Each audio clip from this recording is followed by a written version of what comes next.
السلام علیکم ورحمۃ اللہ وبرکاتہ۔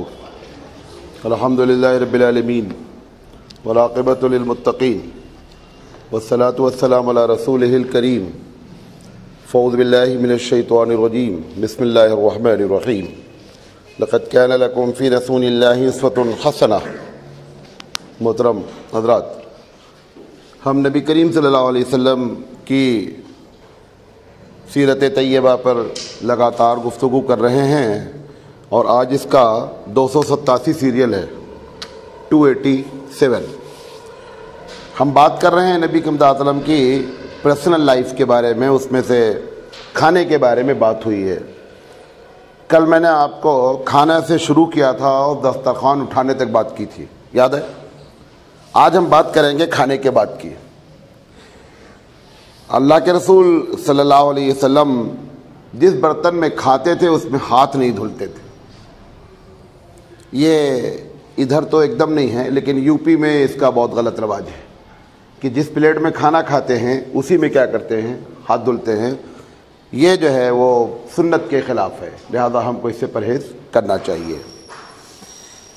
کھانے کے بعد نبی کریم صلی اللہ علیہ وسلم دعا پڑھتے تھے، اس آپ لوگوں کو معلوم ہے، الحمدللہ الذی اطعمنا وسقانا وجعلنا من المسلمین کی تعریف ہے اس مالک کل کی جس نے ہم کو کھلایا اور جس نے ہم کو پلایا، وجعلنا من المسلمین، اور اس سے بڑی بات یہ کہ ہم کو مسلمان بنایا۔ یہ ہر کھانے کے بعد بندہ دعا کرتا ہے۔ اب تک اگر بغیر سمجھے کہتے تھے تو اب سمجھ کے کہنا ہے، جب سمجھ کر کہیں گے تو بات زیادہ سمجھ میں آئے گی۔ نبی کریم صلی اللہ علیہ وسلم کھانے کے بعد خلال کرتے تھے۔ خلال جو ہوتا تھا وہ کسی بھی لکڑی کا ہوتا تھا۔ زیادہ تر خلال کی ضرورت اس وقت پڑتی جب آدمی کی عمر زیادہ ہو جاتی ہے، اس لیے کہ دانتوں میں جب آدمی کی عمر 40 کے اوپر جانے لگتی ہے تو دانتوں میں فرق آنا شروع ہوتا ہے، تو اس میں کیا ہوتا ہے، چیز پھنستی ہے۔ وہ جو چیز پھنسی ہے اس کی پھر دو کیفیت ہے۔ محدث عبدالحق دہلوی رحمۃ اللہ علیہ کی تحقیق ہے، بہت بڑے محدث ہے یہ۔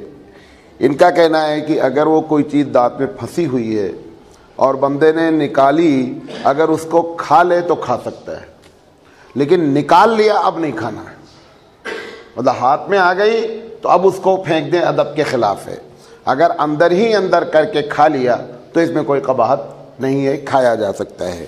نبی کریم صلی اللہ علیہ وسلم عموماً جو ہے وہ جب کبھی، زیادہ تر تو پرابلم آتی ہے جب بندہ گوشت کھاتا ہے، بکیا تو دال میں کیا پھنسے گا، بیچاری ویسے ہی کمزور ہے، تو پرابلم آتا ہے گوشت میں، تو ایسی شکل میں جو ہے وہ خلال کرنا سنت ہے۔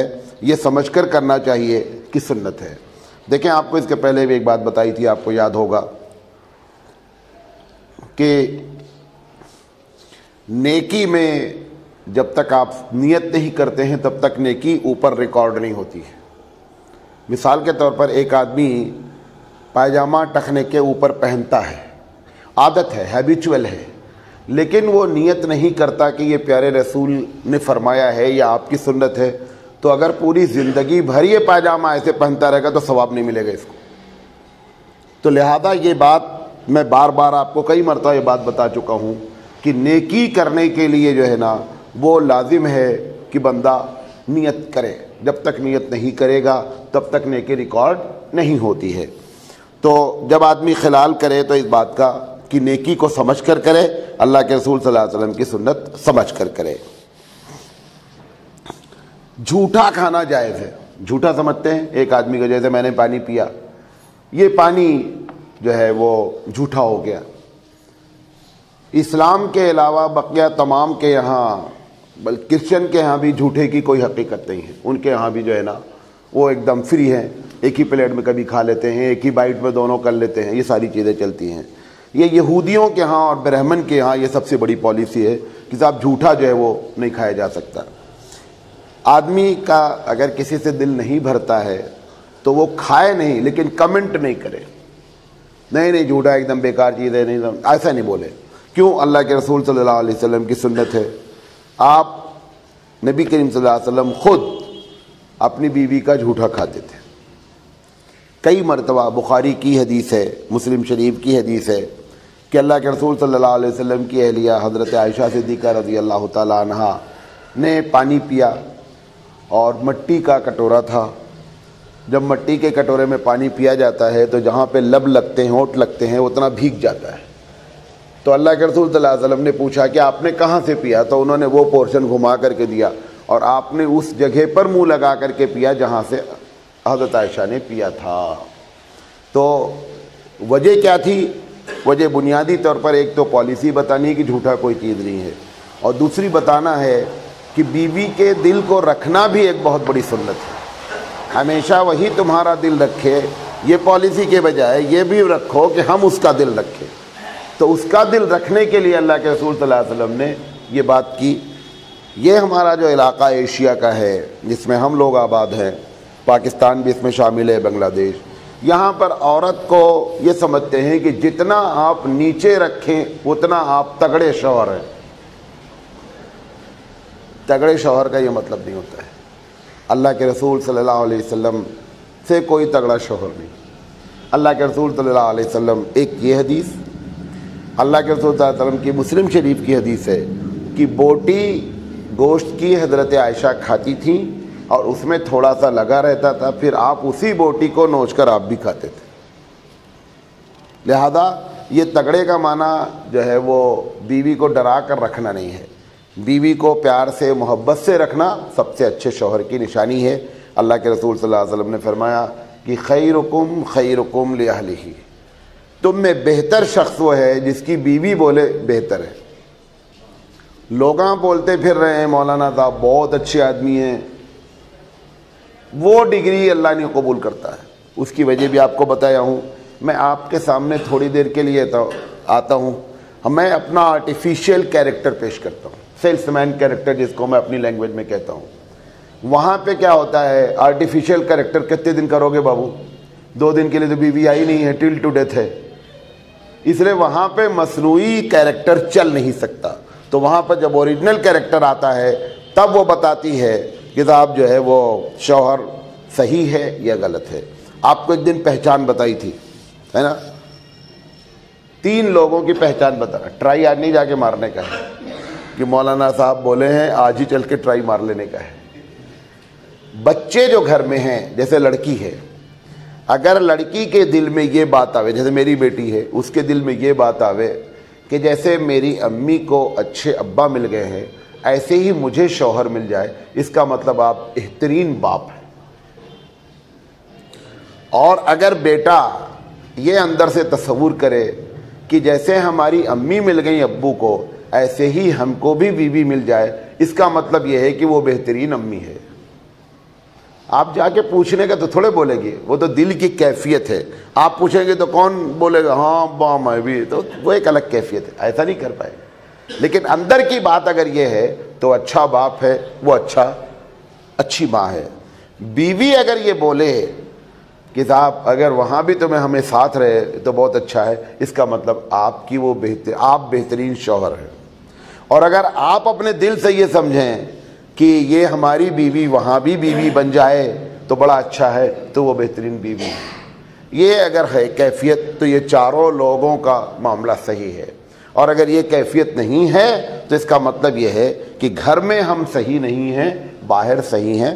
حدیث بھی اللہ کے رسول صلی اللہ علیہ وسلم کی ہے کہ جب قیامت قریب ہوگی تو لوگ گھر والوں کے ساتھ اچھے نہیں ہوں گے لیکن دوستوں میں بڑا اچھا کیریکٹر پیش کریں گے. بڑا اچھا، بہت سے لوگ ہیں کہ باپ کے ساتھ اچھا معاملہ نہیں ہے، امی کے ساتھ اچھا معاملہ نہیں ہے، باہر لوگ کیا بہترین عورت ہے، کیا بہترین مرد ہے. یہ کیریکٹر جو ہے نا یہ قیامت کی علامت میں سے ہے.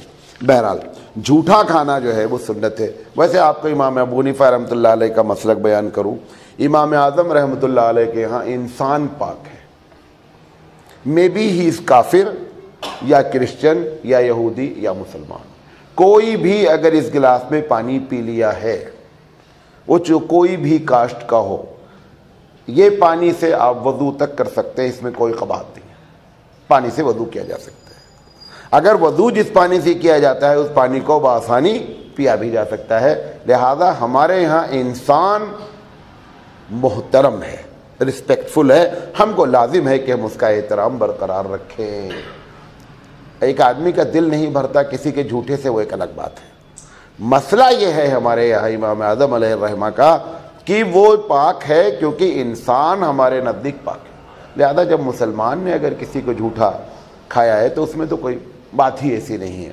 ایک حدیث لوگوں نے مشہور کی ہے کہ مومن کے جھوٹے میں شفا ہے، یہ حدیث نہیں ہے، یہ بات آپ نوٹ کر لیں۔ یہ جو جملہ کہا گیا ہے کہ مومن کے جھوٹے میں شفا ہے، یہ گڑھی ہوئی حدیث ہے، یہ حدیث صحیح نہیں ہے، صحیح نہیں بلکہ حدیث ہی نہیں ہے، یہ لوگوں نے اپنے طور پہ بنا لیا ہے۔ اس کے بعد نبی کریم صلی اللہ علیہ وسلم نے فرمایا کہ گھر کے لوگ اگر ایک ساتھ بیٹھ کر کھائیں تو آپ نے فرمایا، ابن ماجہ کی روایت ہے، کہ اس میں برکت ہوتی ہے۔ عموماً ہوتا ہے کہ عورتیں جو ہے نا گھر میں، وہ انہوں نے کھانا نکالا، کبھی ٹیبل پہ بیٹھ گئی، کبھی صوفہ پہ بیٹھ گئی، بیٹھ کر کھا لیا، ایسا ہونا یہ نہ ہے، یہ سنت کے خلاف ہے۔ ہونا یہ چاہیے کہ گھر میں اگر باپ کے کھانے کا ٹائم ہے، بزی نہیں ہے، تو سب لوگ بیٹھ کر ایک ساتھ کھائیں، ایک ادب بھی آتا ہے، اسے برکت بھی ہوتی ہے اور محبت بھی بڑھتی ہے۔ بہرحال نبی کریم صلی اللہ علیہ وسلم کی سنت یہ ہے، آپ صلی اللہ علیہ وسلم بہت کم اکیلے کھانا کھائیں، بہت کم۔ اگر مسجد نبی کھانا زیادہ رہا تو سیدھے مسجد نبوی میں لے آتے تھے، اگر کھانا کم رہا تو کم سے کم بیوی کے ساتھ بیٹھ کر کھاتے تھے، لیکن اکیلے کھانا کھانا نبی کریم صلی اللہ علیہ وسلم کو پسند نہیں تھا۔ ابراہیم علیہ السلام کی بھی یہ شان تھی کہ آپ بھی تنہا کھانا کھانا پسند نہیں فرماتے تھے۔ ان کا تو یہاں تک معاملہ تھا ابراہیم علیہ السلام کا کہ ان کا جہاں گھر ہے، جہاں پہ رہتے تھے، وہ حدیث کے بیان کرنے سے ایسا معلوم ہوتا ہے کہ سامنے ان کے راہ عام تھی، یعنی روڈ تھا، تو اگر کوئی نہیں ملتا تھا تو کھانا لے کر باہر آ جاتے تھے اور باہر جانے والے کو بلا کر بٹھا کے کھانا کھاتے تھے، اکیلے کھانا نہیں کھاتے تھے۔ اب تو کیا ہے کہ کوئی آیا رہا تو اس کے سامنے کھانا نہیں کھانے کا، وہ چلا جائے تو کھانا کھانا ہے۔ اب ایک دم الٹی کیفیت ہے، پہلے یہ کیفیت کہ کوئی آ جائے تو ہم کھانا کھائیں، اب ہم کھانا نہیں کھا رہے کیونکہ کوئی آ گیا ہے، سمجھے؟ یہ بڑا ڈفرینس ہو گیا ہے۔ نبی کریم صلی اللہ علیہ وسلم جو ہے وہ جماعت کے ساتھ کھانے کو پسند کرتے تھے، اور مسجد میں بھی کھایا جا سکتا ہے۔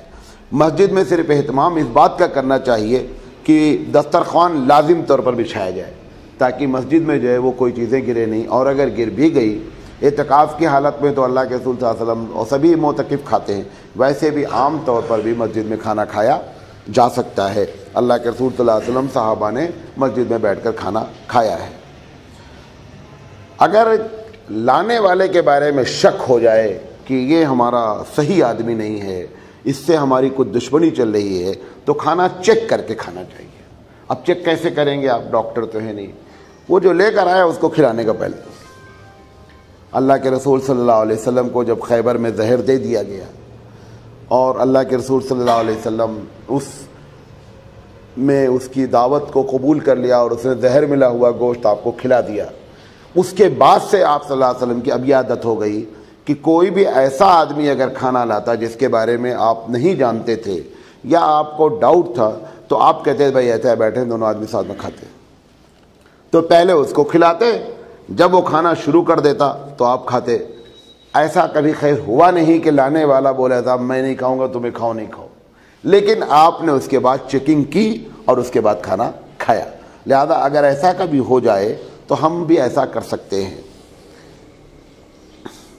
نبی کریم صلی اللہ علیہ وسلم ایک حدیث سے معلوم ہوتا ہے کہ آپ کھانے کے آخر میں میٹھا کھاتے تھے۔ ایک حدیث سے ایسا معلوم ہوتا ہے، حضرت علی رضی اللہ تعالیٰ عنہ فرماتے ہیں کہ نہیں، نبی کے مطابق نمک سے شروع کرتے تھے، نمک پہ ختم کرتے تھے، یعنی نمکین سے شروع کرتے تھے، نمکین پر ختم کرتے تھے۔ بعض ہمارے اکابر کو میں نے دیکھا ہے کہ کھانا کھا لیا پورا، اب نے میٹھا رکھا ہے، جیسے یہاں میٹھا پہلے رکھ دیتے ہیں، بعض علاقوں میں میٹھا بعد میں رکھتے ہیں۔ تو بعض حدیث سے ایسا معلوم ہوتا ہے کہ کھانا میٹھا شروع میں کھانا سنت ہے، بعد سے معلوم ہوتا ہے آخر میں۔ تو ایک ترکیب یہ ہے کہ وہ جو میٹھا آیا ہے اس کو تھوڑا شروع میں کھاؤ، تھوڑا آخر میں کھاؤ، دونوں سنت ادا ہو جائے۔ اچھا، اور اب جو نمک سے کھانے کو ختم کرنے کی حضرت علی رضی اللہ تعالیٰ عنہ فرما رہے ہیں، تو ہم نے بعض لوگوں کو دیکھا اپنے بزرگوں میں سے کہ جب میٹھا کھا لیا انہوں نے آخر میں، تو روٹی کا ایک ٹکڑا لے کر کے جو پلیٹ لگی تھی اس سے کر کے کھا لیا، لہذا آخری کیا ہو گیا، وہ نمک ہو گیا۔ تو اس طریقے سے یہ روایت بھی موجود ہے۔ نبی کریم صلی اللہ علیہ وسلم نے فرمایا کہ کھانے کی تحقیر نہیں کرنی چاہیے، یعنی کھانے کی بے عزتی نہیں کرنی چاہیے۔ جیسے گھر میں کبھی ہے، اب بھی ہے، غلطی ہو گئی، کھانا نہیں پکا صحیح، کچھ پرابلم ہو گئی، تو ٹمپر جو ہے نا فوراً ہائی نہیں ہونا چاہیے۔ ایک آدمی 365 دن آپ کو کھانا کھلا رہا ہے، اگر 2-4 دن کھانے میں ادھر ادھر ہو گیا تو آپ 360 دن کو بھول جاتے، 5 دن آپ کے اوپر آ جاتے ہیں۔ سب سے پہلی بات تو یہ ہے اس کا شکر ادا کریں، وہ کھانا آپ کو کھلا رہی ہے۔ حالانکہ شریعت میں کہیں لکھا نہیں کہ عورت کی ذمہ داری ہے کہ کھانا کھلائے، یہ تو اسے معلوم نہیں ہے، لے جا کر سنانا نہیں اس کو، یہ تو اسے معلوم نہیں ہے کہ یہ ہماری رسپانسبلٹی نہیں ہے کہ ہم کھانا پکائیں۔ یہ تو ہم نے اس کو ایسا پریشرائز کر رکھا ہے کہ وہ بیچاری سمجھتی ہے کہ میرا مین کام کیا ہے، وہ کھانا کھلانا ہے اور کھانا پکانا ہے۔ حالانکہ جب آپ نکاح پڑھتے ہیں، پڑھایا جاتا ہے، تو جب آپ کہتے ہیں میں نے قبول کیا، جیسے ہی بولتے میں نے قبول کیا تو 3 چیز لازم ہو جاتی فقہ کے لحاظ سے، کھانا، کپڑا اور مکان۔ وہ تمہارے گھر آ رہی ہے، وہ گیسٹ ہے، آپ گیسٹ کے لیے کھانے کا انتظام کیجیے۔ یہ کیا بات ہے گیسٹ والے سے بولو کہ ٹفن لے کر آؤ بھائی اپنا، تمہارا گیسٹ ہے آپ کھانا کھلاؤ اس کو۔ میں اپنی بتا رہا ہوں، جس دن ہماری بیوی بولتی کہ بھئی آج کھانا نہیں پکاؤں گا، ہم نے کہا اوکے سر بتاؤ کتنا کھانا لانا ہے، میں کھانا لے کر کے جانا، اور میں اندر سے بتا رہا ہوں کوئی مجھے تکلیف نہیں، بھائی ٹھیک ہے، کم سے کم وہ تم نے اتنے دن مہینے میں کھلایا، اگر ایک دن تم نے کہہ دیا کہ میں نہیں کھاؤں، میں آج نہیں پکاؤں گا، میرا موڈ نہیں ہے، تو کیا بات ہے اس میں؟ اب ہم ناراض ہو جاتے ہیں صاحب، ایسی چیز پہ ناراض ہو تو تمہارا رائٹ ہے، یہ رائٹ ہی نہیں ہے جس پر آپ ناراض ہو رہے ہیں۔ جیسے شوہر ناراض ہے صاحب، ہماری امی کی آپ نے خدمت نہیں کی، ابھی امی تمہاری ہے، تم خود بخود کرو، امی تمہاری خدمت کرے بیوی، یہ کہاں لکھا ہوا ہے؟ آدھا جھگڑا اس کا ہے، شوہر کا جھگڑا ہی نہیں بیوی سے، امی کی ابو کی کپڑا نہیں دھلا، تمہیں شرم نہیں آتی؟ میری امی، ارے تمہاری امی ہے بھائی، اس کو جو ہے چھوڑو، اپنی امی کا کپڑا دھلے، تم اپنی امی کا کپڑا دھلو۔ ایک مردہ ہماری والدہ وہاں گھر میں بیمار ہو گئی بیچاری، تو جو ہے وہ ان کو پیشاب ہو گیا شلوار میں، ہم نے کہا دیکھیے یہ میں دھلوں گا، میں نے بیوی سے کہا یہ میں دھل، کیوں آج تم نے دھل دیا، اگر خدا نہ خواستہ ایسے ہی 2-4 مرتبہ ہوگا تو تم کہو گے یہ کہاں مصیبت آ گئی بڑھیا گھر میں۔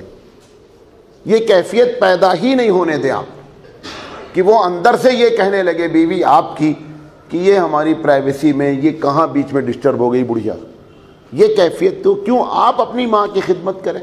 میں معاملہ بگڑے ہی نہیں کبھی، جب آپ ڈالتے ہیں اس کے اوپر وہیں سے معاملہ۔ اور آپ کو بتائیں اگر آپ یہ شروع کریں کہ اپنی ماں کی خدمت ہم کریں، ایک تو کیا ہے ثواب کا ثواب، اور دوسرے وہ بیوی آپ کو کرنے ہی نہیں دے گی، لیکن یہ جان بوجھ کر ہوشیاری کر کے نہیں کرنا ہے، پتہ چلا کہ یہ کر کے کرنا ہے تاکہ بیوی کرے۔ یہ بھی ایک طریقہ ہوتا ہے بڑے لوگوں کا، مثال کے طور پر پیون نے جھاڑو نہیں دی ہے، ایک طریقہ ہوتا ہے بھائی اس سے آپ بولیں جھاڑو دیجیے، دوسرا طریقہ ہے کہ آپ جھوڑے خود اٹھا لیجیے، وہ فوراً دینے لگے گا۔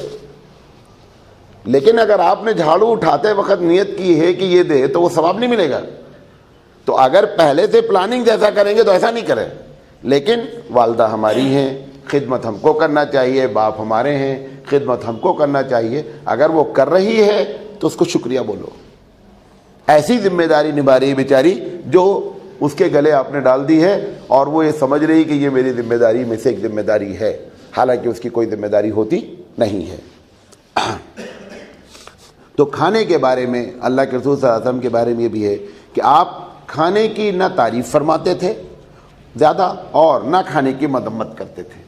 مذمت نہیں کرتے تھے، یہ تو ٹھیک ہے بھائی کھانا ہے، رزق ہے، اس کا احترام کرنا ہے، کھانے کی تعریف بھی نہیں کرتے تھے۔ کھانے کی تعریف نہیں کرنے کی وجہ یہ ہے کہ بندہ جب کھانے کے بارے میں زیادہ تعریف کرتا ہے تو سامنے والا کیا سمجھتا ہے، اس کو اس کے پہلے ملا نہیں، آج ملا اس لیے اس کی تعریف کر رہا ہے، اس کی لالچ کا احساس ہوتا ہے۔ اس لیے اللہ کے رسول صلی اللہ علیہ وسلم ایک آدھ جملہ بول دیتے تھے کبھی، اس کے بعد ہاں اپنے گھر میں آپ الگ تعریف کریں وہ ایک الگ مسئلہ ہے، لیکن کہیں گئے ہیں، دعوت میں گئے ہیں، اب ایک تو چاپلوسی میں تعریف ہوتی زیادہ تر تو حق بات میں تعریف لوگ کرتے ہی نہیں ہیں، چاپلوسی میں تعریف کرتے ہیں۔ اللہ کے رسول فرمایا جب لوگ چاپلوسی میں تعریف کرتے ہیں تو میرا دل چاہتا ہے کہ مٹی اٹھانا اس کے منہ میں ڈال دینا کہ منہ اس کا کرکرا ہو جائے، کیسا یہ کام کر رہا ہے بے مطلب کا۔ لہذا تعریف گھر میں اگر ہے تو کبھی کبھار بیوی کی کر دینا، لیکن آپ سوچیں کہ ہم برابر جھوٹ بھی تعریف کرتے رہو گے، وہ 2-4 دن کے بعد پکڑ لے گی کہ اس کی عادت بن گئی ہے بولنے کی، کھانا اچھا ہے، اچھا لگے یا نہیں لگے پھر بھی بولتا اچھا۔ ایسا نہیں کریں، جب اچھا رہے تو اچھا بولیں، جب خاموش رہے انکار نہیں کریں، نہیں بولیں نہیں کھانا اچھا نہیں بنا ہے، کھا لیں آرام سے چپ سے۔ اللہ کے رسول اعظم کی عادت کیا تھی؟ کھانا اگر نہیں پسند آیا تو آپ خاموشی سے جتنا ہوتا تھا کھا کر اٹھ جاتے تھے، وہ خاموشی بتاتی تھی کہ آپ کو پسند تھی۔ بہت سی چیزیں ایسی ہوتی ہیں کہ بولنے سے زیادہ چپ رہنے میں بات سمجھ میں آتی ہے، لہذا اللہ کے رسول صلی اللہ علیہ وسلم خاموش رہتے تھے، کھانے کا عیب نہیں نکالتے تھے۔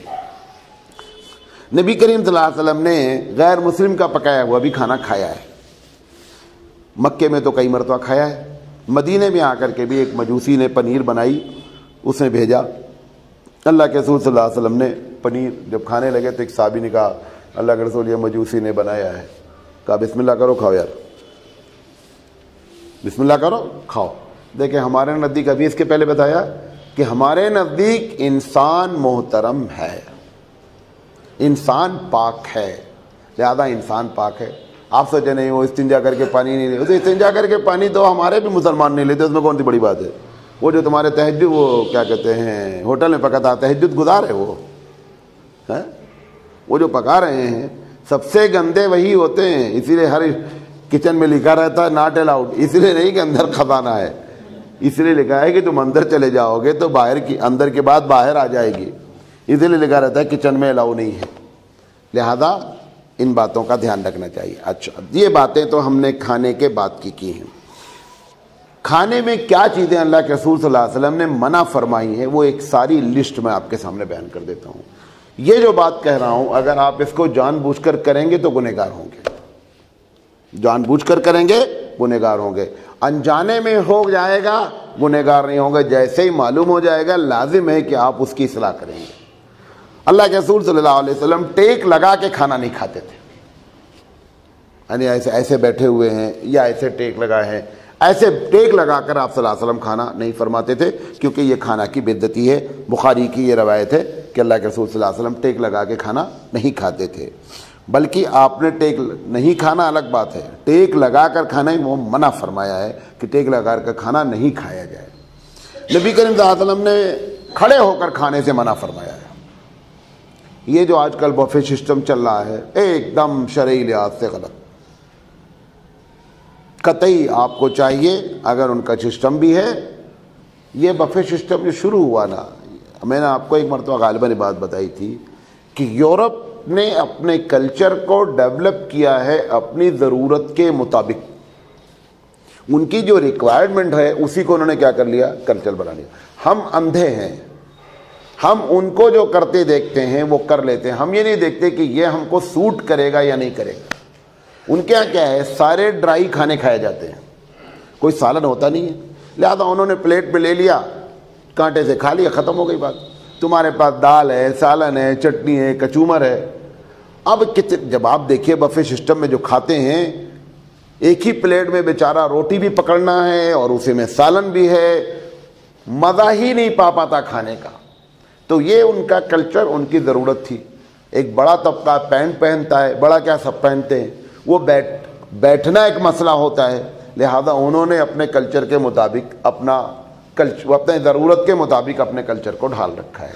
نبی کریم صلی اللہ علیہ وسلم نے کھڑے ہو کر کھانے سے منع فرمایا ہے، لہذا اس بات کی کوشش کریں، دعوت میں جائیں کہیں بھی جائیں، ان کے پاس انتظام نہیں ہے، 2 کرسی اکٹھا کر لو، ایک پہ بیٹھ جاؤ، ایک پہ سامنے رکھ لو،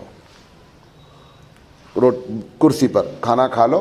اور یہ ہم لوگوں نے ان کے جب ایسے لوگ دعوت کرتے ہیں چونکہ ہم اس کے رنگ میں رنگ جاتے ہیں لہذا اصلاح نہیں ہو پا رہی ہے۔ اگر ایسے لوگ موجود رہیں جو بولیں یا خود کر کے دکھائیں تو لوگ اس پر پرہیز کریں گے۔ بہرحال بفے سسٹم جو ہے نا کھڑے ہو کر کھانا وہ غلط ہے۔ نبی کریم صلی اللہ علیہ وسلم نے جوتا چپل پہنے ہوئے کھانا کھانے سے منع فرمایا ہے۔ ترمذی شریف کی روایت ہے، ہم لوگ جو یہ کرسی پہ بیٹھ کے کھاتے ہیں